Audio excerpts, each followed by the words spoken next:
السلام عليكم ورحمة الله وبركاته. مين فيكم اتحرم يا بنات من دخل البيت أو اتحرم من بيته بالسطوح أو من المنظرة بتاعته بسبب ما البيت اتهدى أو اتباع أو في مشاكل مثلا على البورصة أو أي حاجة؟ مش عيب أنا لو ركبت تاكسي وعديت على المناطق دي ولا ذكرت والدي وشبابي ومرحلة ذهاب المدرسة وأخذت أولادي معايا ورجعت واشتريت لهم معايا لكل واحد مثلا برفان وإزازة شامبو 2 كيلو فاكهة، مش عيب.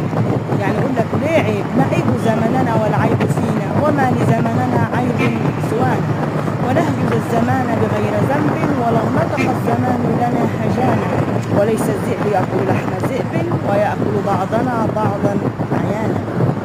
مرض الحبيب فعدته فمرضت من خوفي عليه، فأتى الحبيب يزورني فبرئت من نظري إليه. زن وزنك بما وزنك وما وزنك به فزنه به، من جاء إليك فرح إليه ومن جفاك فصد عنه.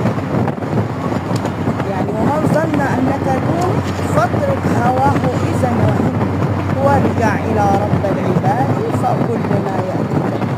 دايما الواحد يتذكر ربنا، الإنسان اللي منكد علي ما ربنا جاء إلي فرح إليه ومن جفاك فصد عنه، أمر معروف. لكن أنا ما أحرمش نفسي من خروجة حلوة، من طلوع حلو، أو فسح عيالي صحة نفسية. أشتغل كل ما أشتغل. أيوة حوطي مش هطلع أشتغل، ما أطلعش والحوط فيه كوباية.